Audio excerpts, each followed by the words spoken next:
Welcome everyone. Thanks for joining. We're really excited to share with you how we use Teams to stay connected with each other and how we stay productive in our work out there other than Teams like Zoom, Skype, Slack, etc. So what we're going to do is put a quick poll up on the screen. You should see that in a moment, and keen to hear what is going on for you.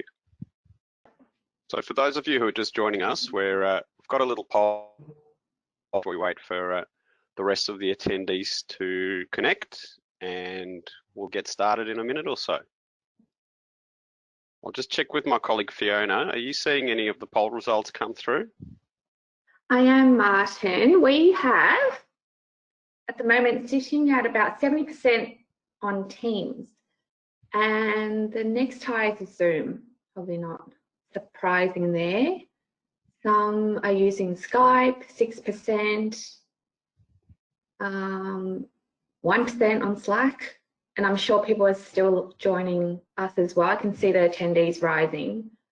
And we'll acknowledge that if you can only select one, select the one that you use the most.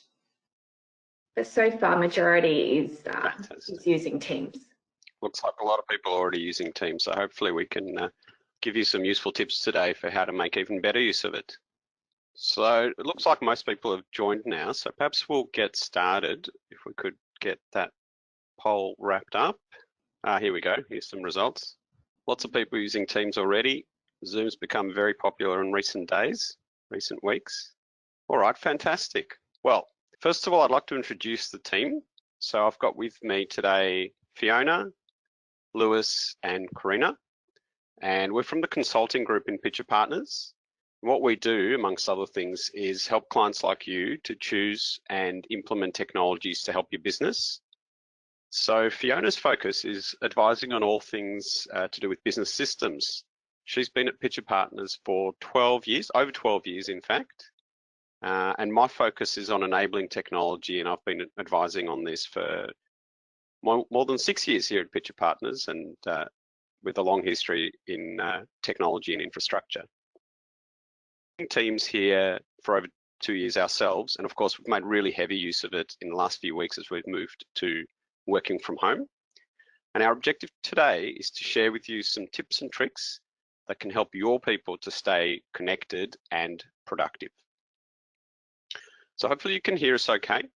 If there's any issues, just let us know by submitting a question through the panel on the right hand side there, and we'll try and sort that out as best we can. So no one else is going to see those questions if you post them. Just a few other things regarding logistics. So we're not going to use the hand raise functionality today, but just to sort of keep things moving. But please feel free to ask questions throughout the session, just again using that questions section on the right. When you post the question, only we'll be able to see it, but once we answer it and publish the answer, then everyone will be able to see both question and answer. And we'll have a Q&A time available at the end of the session. Again, post your questions throughout. If by chance we don't get to your specific question, we'll reach out afterwards. So we'll make sure that everyone has been taken care of in that way. All right, so with that, I'll pass on to Fiona, who's going to talk a little bit about what is Teams. Thank you, Martin. And good morning to everyone that has taken the time to join us. We're very excited to share with you our experience. And as he said, hopefully you can get some gems out of this and help you become more productive and better connected whilst working remotely. So there's a lot of definitions on what Teams is when you do a bit of Googling, and I found this one to be quite a good way to summarize what is Teams. And those that are already using it, I think you would agree that it's a very useful hub or workspace where all the productivity tools and communication tools are available in the one area for a group of people. And further to that, it's a tool where you can access anywhere, anytime in a way, in that you can download the app also on your mobile and tablet devices. Okay, so we don't want to give you, a very simple how to use Teams demo today. we want to give you some real life examples of how we have been able to adopt Teams so widely as a group, and it's really has been taken up a lot further as a firm as well. So there are three main uses of Teams, and we found them to be quite useful. The first use of Teams is that we have been able to communicate and engage our team more effectively. What that means is, instead of using the email as our main communication tool previously, in Teams, in the general post is a really good way to post something that is relevant or a question to your group, and it's a two-way communication channel.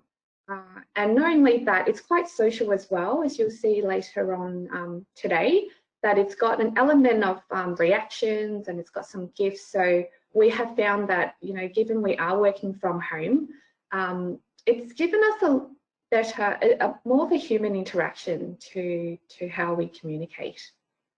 The second reason, or a reason why we have been able to use it so effectively and it's been so useful, is that all the communication tools is available again in that one platform.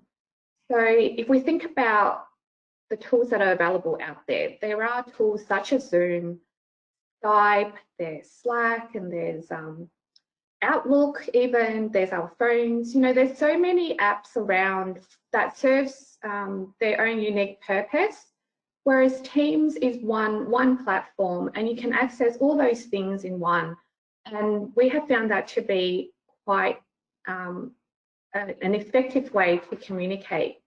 I'll give you one example. If you are having a chat with someone and you know it's getting to that point where you think, all right, I'm just going to pick up the phone. It's as simple as clicking the call button. So that's what I mean by it's unified and it's well integrated, and it's been very effective in helping us stay connected. And then I would say the third real sort of use case that we've been able to adopt and has increased our productivity is the ability to co-author documents. And given given Teams is a Microsoft product, it has a really easy way where you can edit a document, for example, Word, Excel, PowerPoint, simply by, you know, clicking on the file section, and two or more people can edit the same document at the same time.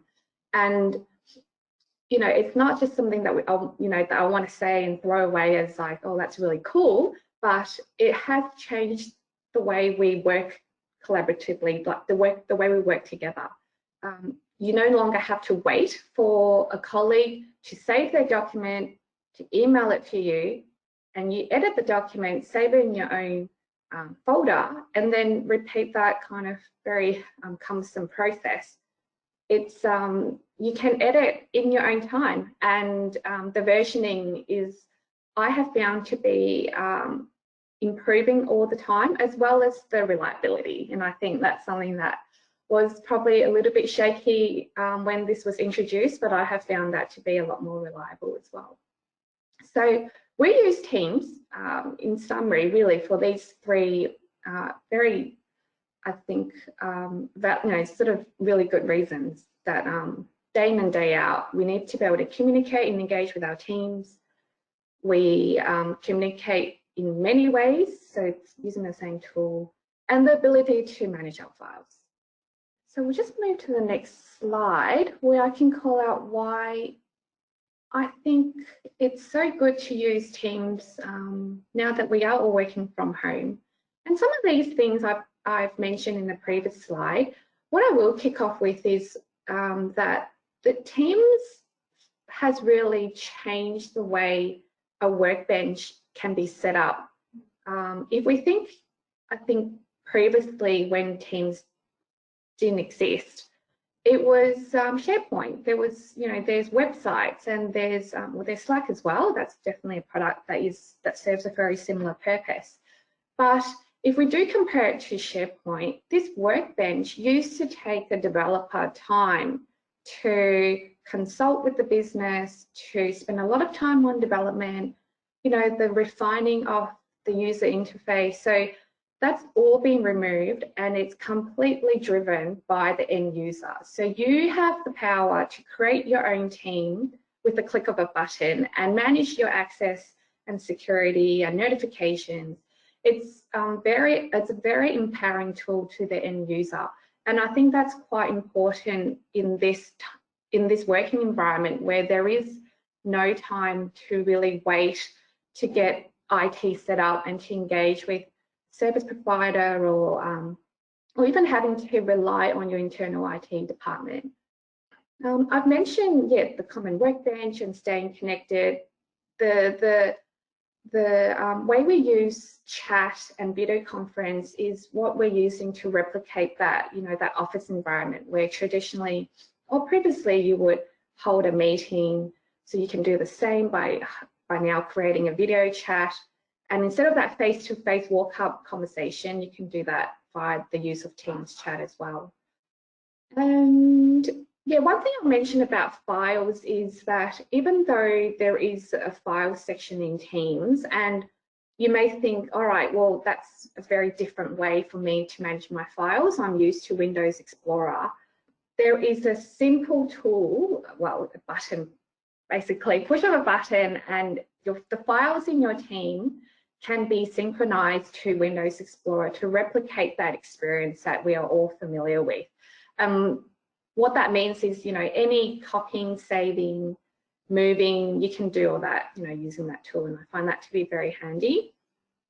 And the other important note to call out is that, and you may know this already, that it's cloud-based, which means for us as a firm and as a consulting group, we're able to change the way we work instantly, almost instantly, without having to copy files and having a big load on our IT department to set us up to access the documents that we need to access. Given we have adopted Teams so widely, a lot of our files are already saved there, and which means we can again work remotely or work anywhere very, very quickly. The last dot point, I think I mentioned about the redirection of communication, which has significantly reduced the emails that we send to each other within as a group. And it's not just the emails about group broadcasting, but even reviewing documents and the approval process. It's so much more seamless using Teams, having chats and group posts. And I think we would all agree in this day and age that we can all do with less email. So I think, if anything, that's a real benefit that hopefully will help you get even more on board communicating via Teams. Okay, so with all that said, today's about demo. So I will now hand over to Lewis, who's going to kick off the demo for you. Awesome, perfect. Thanks, Fiona, and morning to everyone who's dialing in. Hopefully my connection's not struggling too badly. But yeah, effectively what Karina and I are going to do is walk you through Teams, the product itself. And so effectively, we're going to cover these six topics, and I'm going to jump into the application now. So effectively, this is Teams. For those of you who are less familiar with it, how I sort of like to start is by explaining these different sections on the left-hand side. So the first one is the activity section. That's where all your notifications get pulled together. There's chat, which is instant messaging. And then there's the Teams section, which is where I wanted to start. So effectively, the Teams section revolves around people being in these things called teams, which, if you're not familiar with them, are essentially a group of people who are working together. So typically people from your organization. This is an example here called the consulting team. So essentially, we're a business unit within the broader Pitcher Partners firm. And so essentially, that's where we all collaborate and work together. The two kind of best practice use cases, I suppose, for a team are that you do create them for a business unit. So you might be the finance team within your organization, etc. And the second use case we see a lot of is project orientated. So that's the other big thing that we do is we create a team at the client level. And then underneath, we've got these things called channels, which are effectively like topics. And for a client, we use those to express our specific engagements, if you like. So I suppose to start with, I'm going to talk through the general channel. Every team has a general channel, and what it's used for, here are some posts that our team have sort of put together recently. So I suppose in the working from home environment, there's been a lot of fun stuff. So people posting photos of their dogs. You can react really well here. So a bit more rich interaction than an email. And if I'd like to reply, I can do so in this little text box here. But the other side of this channel is that it's more productive. So Emma, for example, can mention the consulting team. What that does is it gives everyone a notification in activity, and she's asked for some help pulling a CRM report. So George has come back and said that he's happy to help. And essentially we all know as a group that basically Emma's sorted now. Whereas in the group email context, you might be less inclined to reply. So how do I do a post myself? Well, I basically come into here and I can start typing. One thing to mention quickly is you can give someone a notification by clicking or typing @ and then I might start typing Karina, or I can tag the broader team as well. And like I said, that'll give everyone a notification in the activity thing. If you want to post kind of a multiple line post, you can click this format button. And what that does is it allows you to use enter to go down extra lines. What else have we got? Well, we've got the fun stuff like emojis, GIFs, stickers, and then you can attach a file by clicking this button here. And like Fiona sort of touched on, it is very seamless. You can upload from OneDrive or your computer. And where that flows through to is this Files tab up the top. So effectively, this is the Files tab. The two main selling points, I guess, are number one, without getting too technical, it's in the cloud. So people from my organization can work on the live file. I'll get the changes in real time, and vice versa. When I change something, it uploads straight for everyone else to see it. Fee alluded to this button here. If I click sync, it'll push all those files into my file explorer, which is the same spot that I'd access downloads or my desktop in. So really smooth interaction. And the other thing that's been a lifesaver lately is you can also make files available offline. And what that does is when your internet's temperamental, you're able to access them. And when you do get to the internet, it'll resync up. So that's within the general channel, I've talked about posts, I've talked about the files section. What other sort of tabs can you have? Well, another really handy one is called a wiki. Really easy way to distribute information to your broader team. So what we've got is essentially headings, subheadings, and then more specific info. So I suppose that's something, it's a really quick and simple thing that we put together for the working from home that we've done over the last few weeks, and just gives our broader team info on what's happening effectively. If you want to add another tab, you can click the add tab button here. Another couple of popular ones that we've seen are planner. So planners are like a visual Kanban board, and that's really effective. We see a lot of our clients managing projects, and we do the same thing. And then the OneNote, embedding a OneNote is really handy as well. You can work through meeting notes and things like that. So that's, I guess, the general channel in a nutshell. The second thing I wanted to talk a bit more about is why you'd create another channel. So it's really easy to create another channel. Just click add channel like that. But the trade-off is if you create too many, your workspace quickly becomes cluttered, and it's a bit confusing as to which channel I'll find what in. And so that's sort of the trade-off you're playing with. So when we're thinking about whether we should make a new channel, we consider two things. The first is whether it's relevant to a broad number of people within our team. And the second is whether that's something that's going to persist over time. So is it just a 2-week sort of quick topic? Is it only relevant to a couple of people?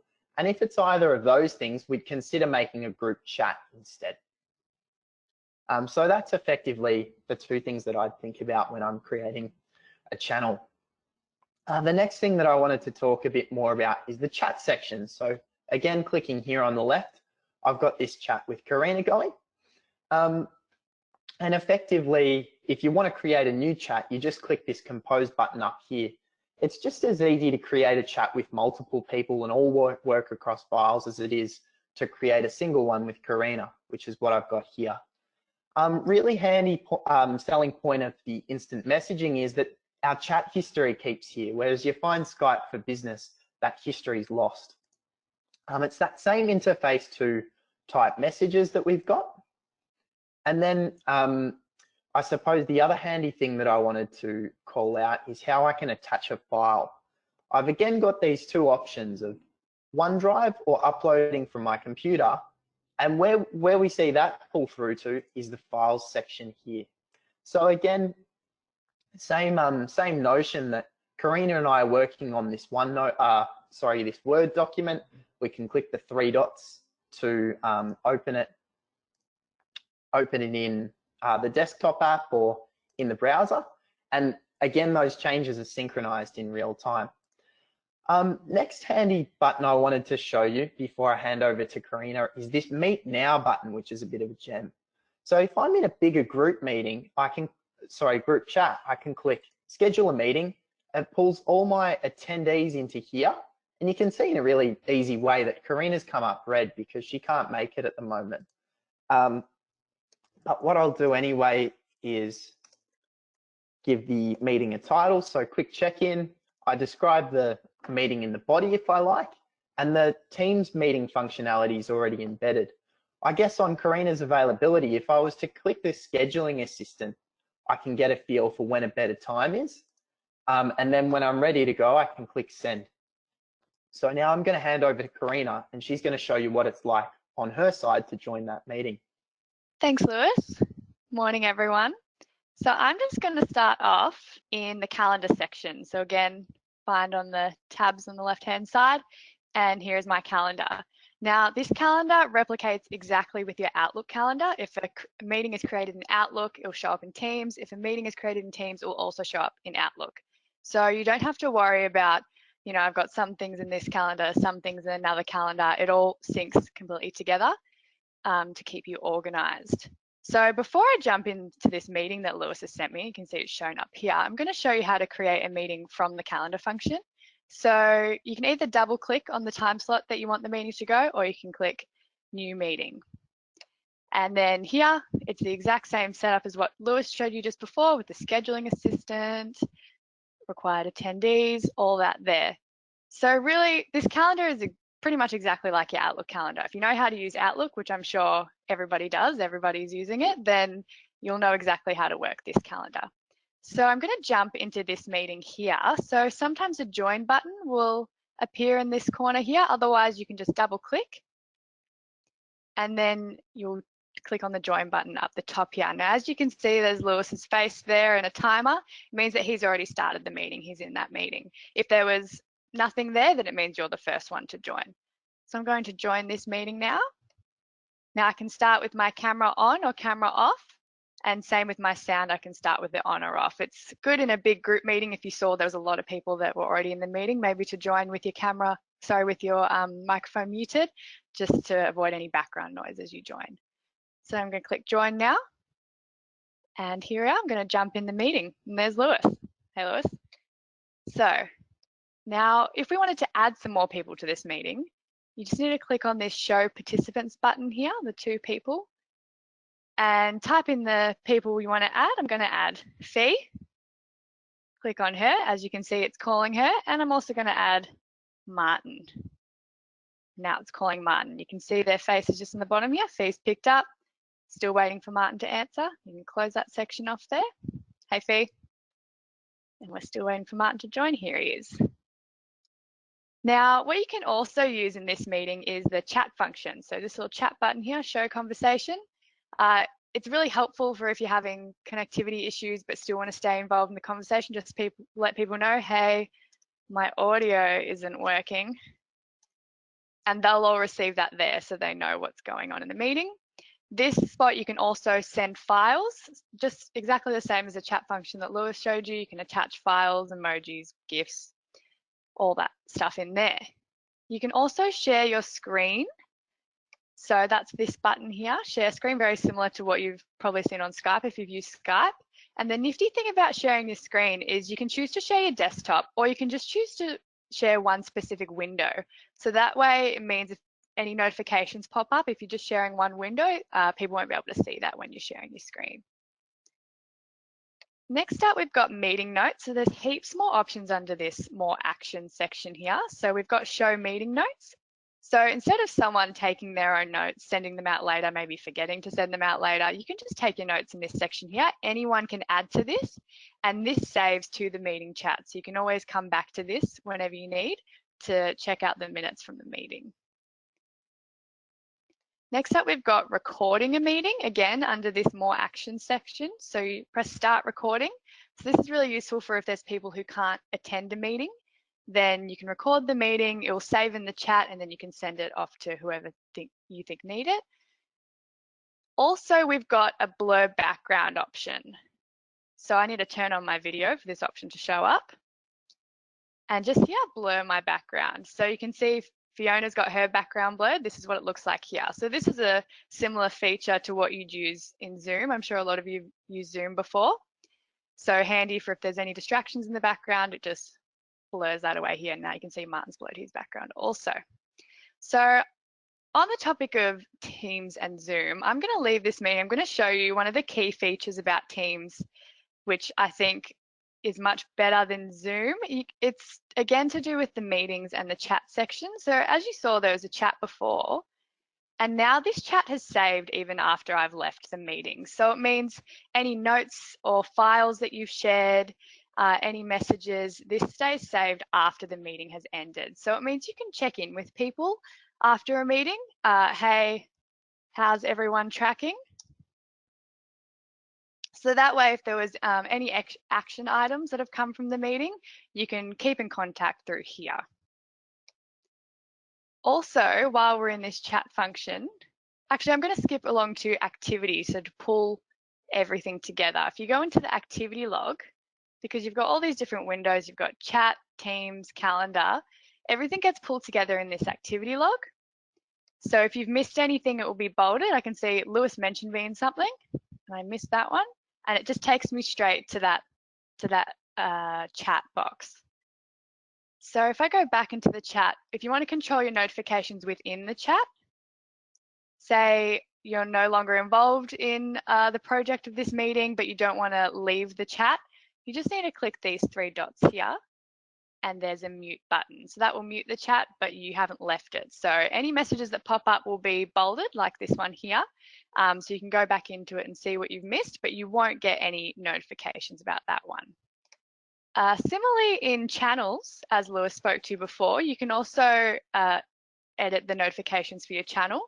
So see, we've got this Supercoach channel. Say I'm a Collingwood supporter and people are talking about the 2018 grand final, I'm going to want to mute that. So you go into channel notifications there, and you can turn it off, or you can adjust to show only in feed. You can edit those there. And for your overall notifications, if you go into this up the top where your photo is, click on your photo, go to settings, and notifications on the left side here. And here you can edit all the different notifications that come through, from mentions to messages, other. Personally, I don't like to have too many banner and email options, because that's where not only will you get a notification through the banner, but you will also receive an email. It tends to clog up your email inbox. But I like to have the email option for things like personal mentions and channel mentions. If it's, a Sunday evening and you're checking your emails to prepare for the week, then if you get lots of emails from Teams saying you've got some personal mentions, I go, okay, well, I better go check out Teams then. So that's really useful there. But again, it's just up to your own customization, whatever you prefer, you can customize it in this section here. So that's it from the demo side of things. I hope you guys enjoyed it. Remember, you can, this will be recorded, so you can go back and watch it. We're also going to be sending out a quick tips sheet after this, maybe tomorrow, along with the recording, so you can refer back to that as well. So I'm going to throw back to Martin, and he's going to talk to you about how you can get Teams ready on your computer. Thanks, Karina, for the demo. Now, you might be wondering how to actually get teams and also what's the cost. So we think you probably fit into one of these three scenarios.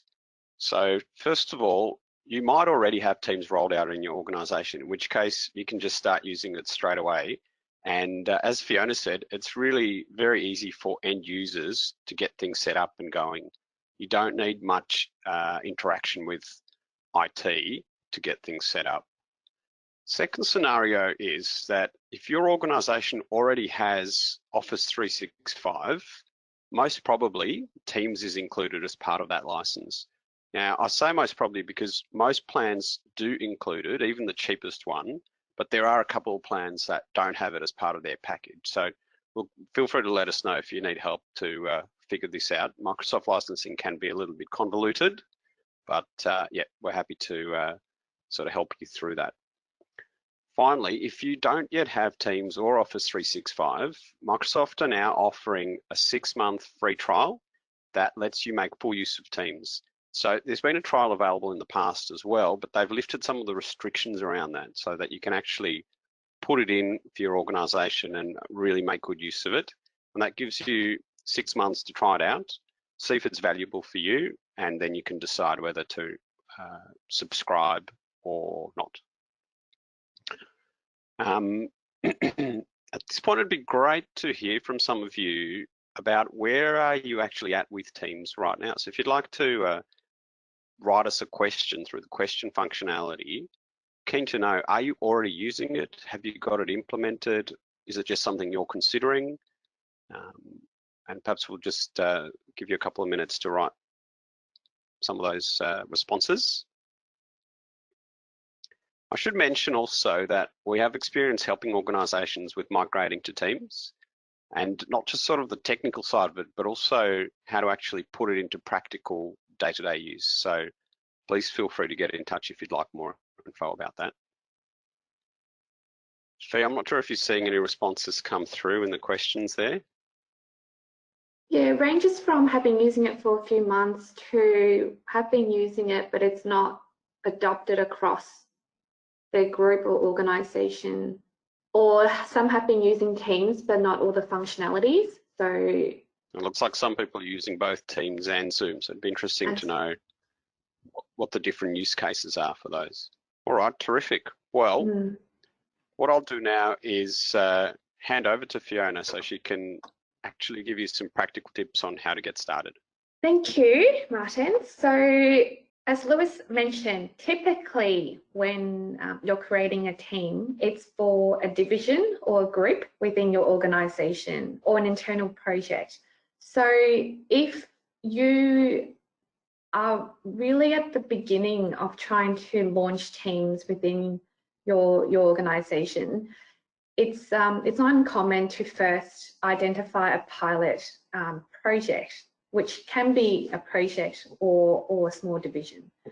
And if you have, once you have done that, then with that project or division, try to document a little bit about your current practices. So what I mean by that is, what do you currently use to communicate as a team or as a division? What do you currently use to store your files?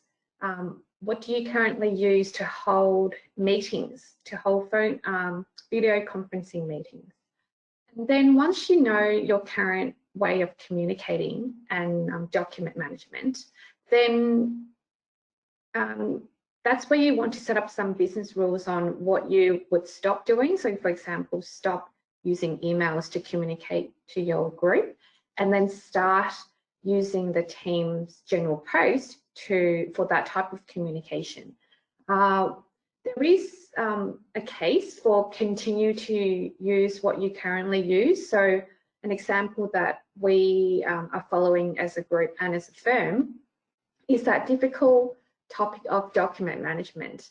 We have been communicating, and I think Teams is designed to be used as a workbench, which means when that project has been completed, or if there are certain documents that need to be stored in your document management system, we encourage you, in fact, the guideline is you must continue to save those files in your document management system in line with corporate company policy. So those are the things that you need to be clear on, that you must continue to do those certain things.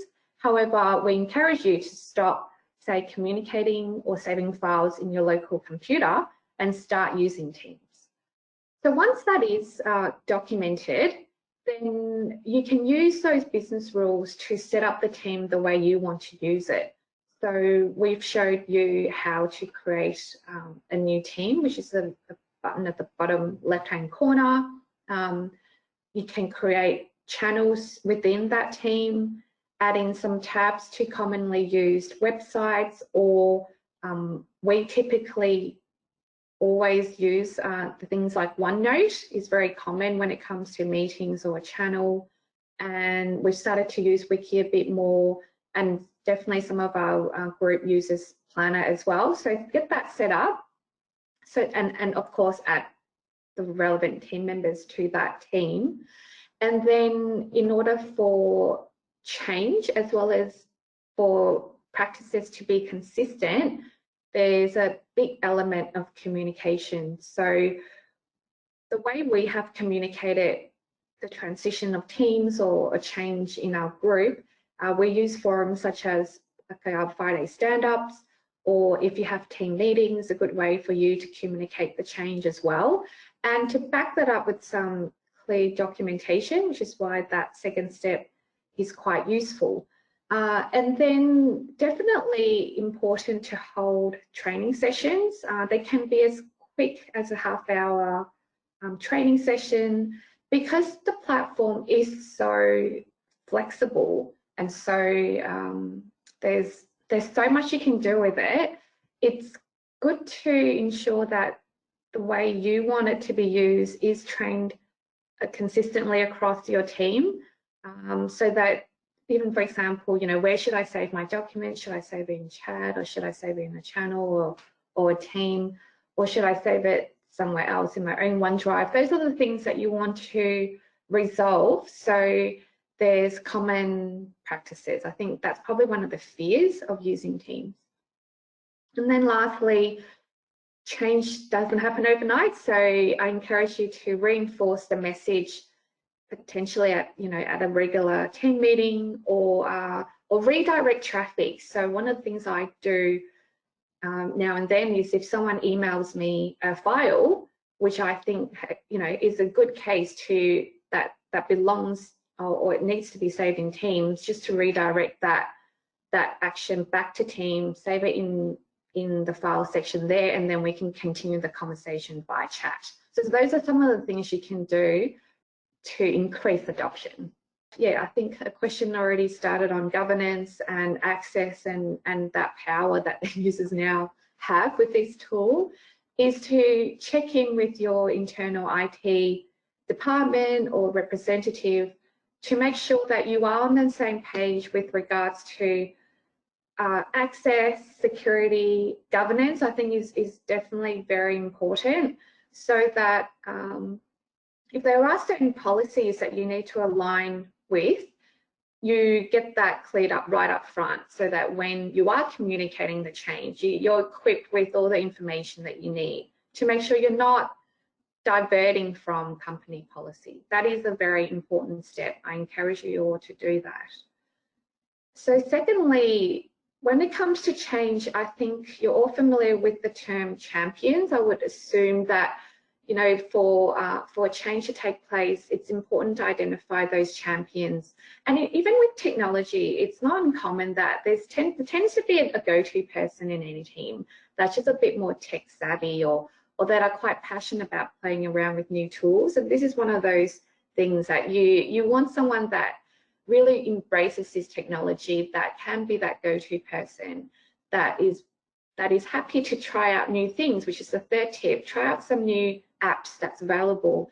And once you're more comfortable with those things, then you can slowly roll out new apps.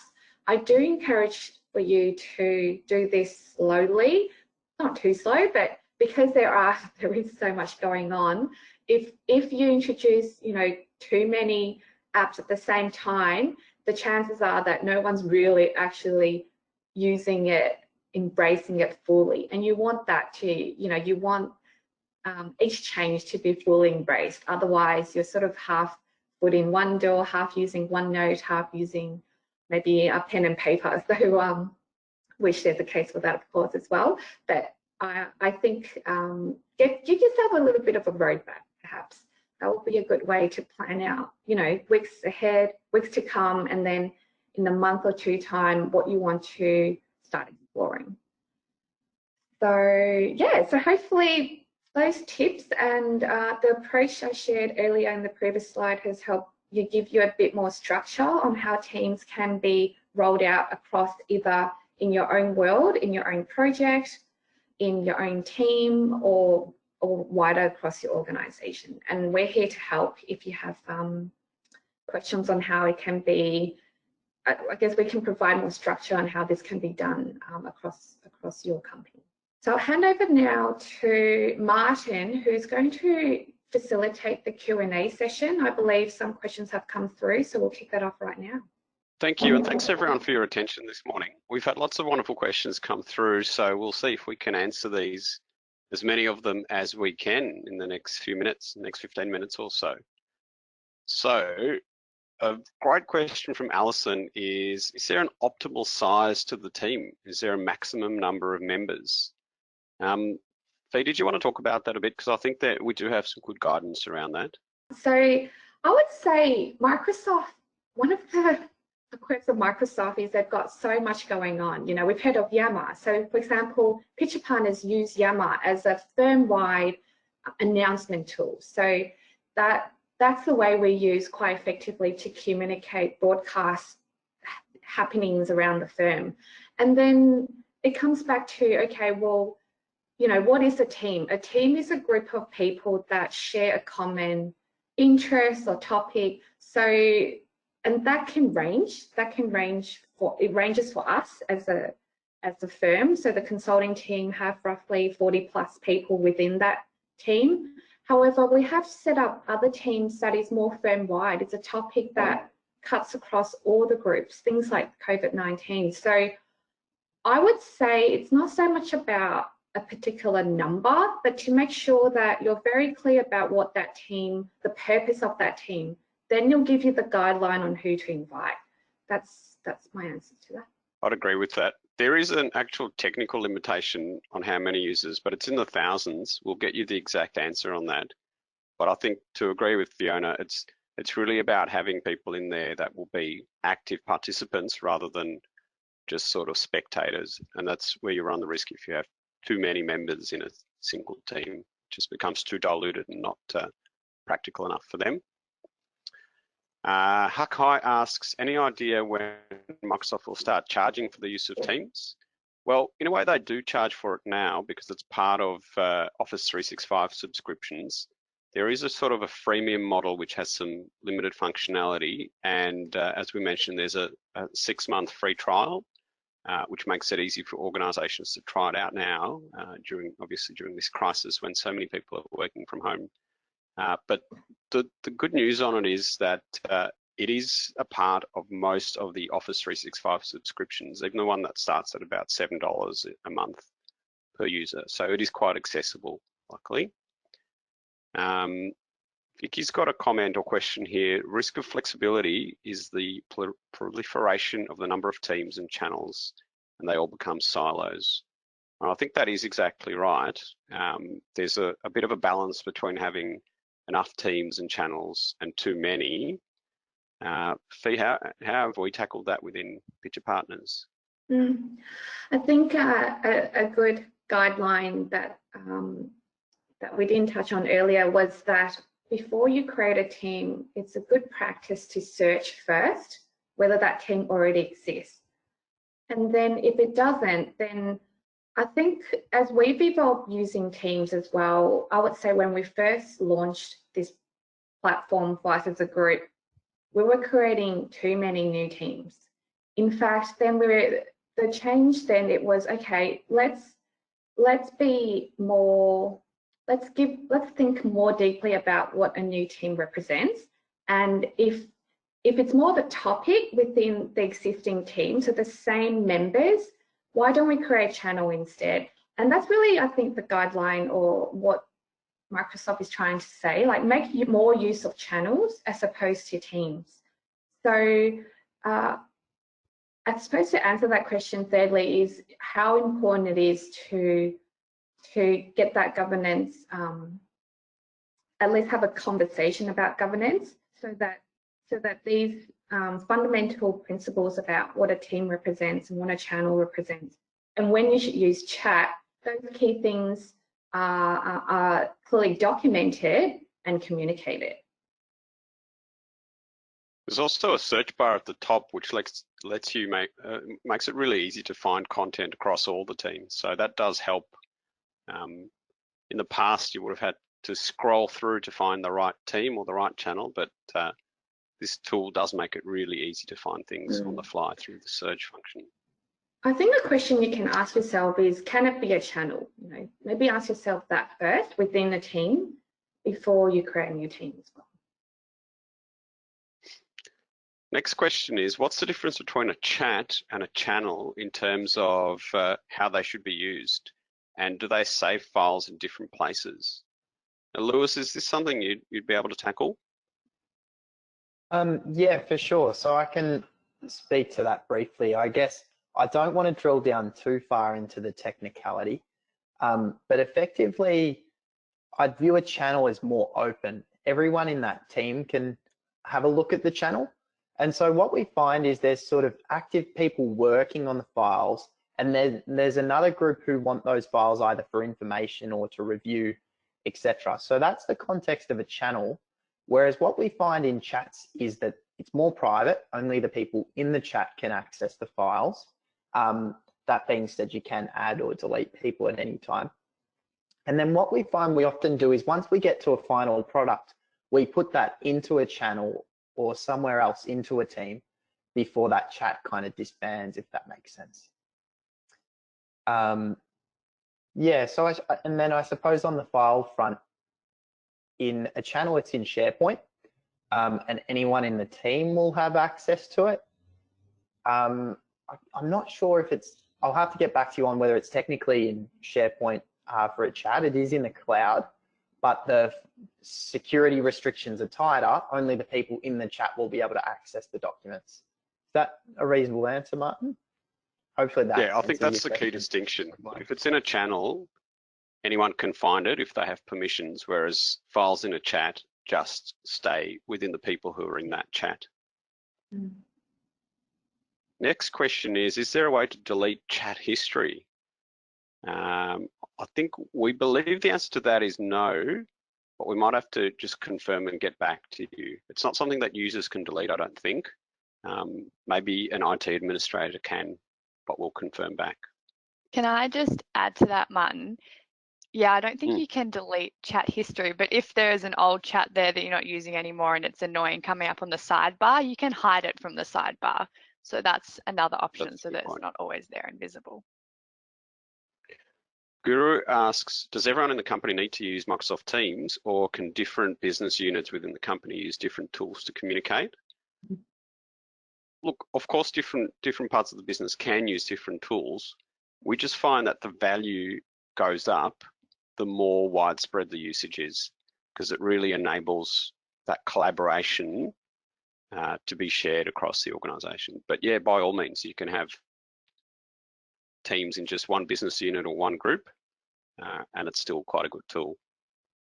Fee, did you want to add anything to that? That's it. I think that being said, Teams it relies on a group of people all using it. So I think that's probably the main thing, that it's not a tool that you can think, oh, well, I'm just going to be on this on my own. That doesn't work. You need to get everyone on board within that team to make it effective.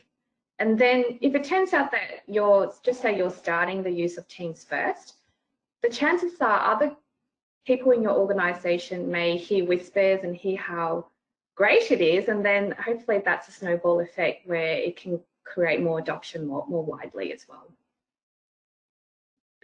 Now, next up, we've got a few specific questions on how to use some of the functionality. I'm just wondering, Lewis and Karina, whether we can get one of your screens up again and do another little demo. So Alison says, can you show me the Meet Now button again? Would we be able to demonstrate that? Yeah, for sure. So I suppose, hopefully you can see my screen or it'll pop up shortly. Yep. Yeah, so I suppose there's a couple of things. The one that I showed off was this schedule a meeting button. So that's within chats. You click this, and then what it does is it pulls all the attendees into essentially a meeting invite that you can see. So Karina's sitting here. She was read before because she couldn't make it. And then from there, I give my meeting a title, describe the body of the meeting, and then click send to send that off. There is another button called Meet Now, which I didn't touch on, and maybe I can demo that one briefly.